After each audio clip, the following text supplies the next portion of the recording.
नमस्कार दोस्तों, हम गीतकार वकील कुशवाहा आज एगो बहुत सुंदर देवी गीत लेके आयल बानी आप सबके बीच में।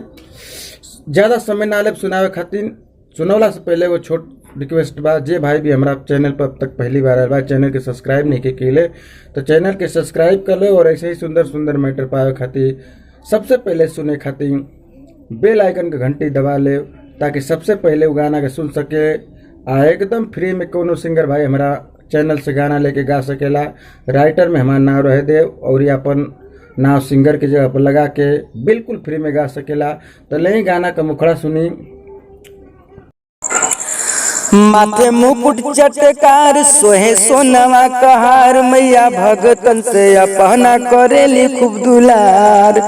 माथे मुकुट चटकार सोहे सोनवा कहार, मैया भगतन के अपना करेली खूब दुलार।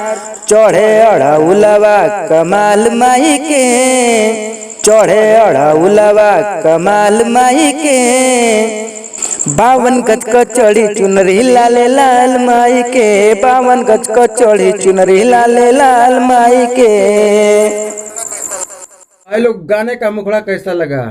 बहुत अच्छा था तो लाइक कर दीजिए दोस्तों। गाना उस ट्रैक पे है जो आज यूपी बिहार में बहुत गर्दा मचाया है, संग 52 गज का घाघरा। उसी ट्रैक पे मैंने यह देवी गीत लिखा था। आप लोगों को कैसा लगा जरूर कमेंट में बताइए और लीजिए गाने का अंतरा सुनिए।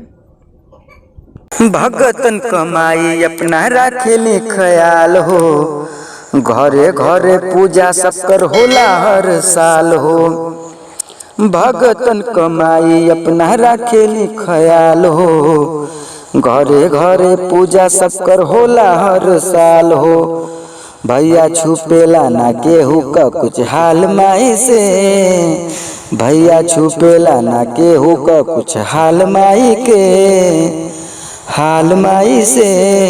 52 गज को चढ़े चुनरी लाले लाल माई के, 52 गज को चढ़ी चुनरी लाले लाल माई के। पापी अत्याचारियन का करेलू तू नाश हो, वकील शिवराज भी लगौले बाटे आस हो। पापी अत्याचारियन का करेलू तू नाश हो, वकील शिवराज भी लगौले बाटे आस हो।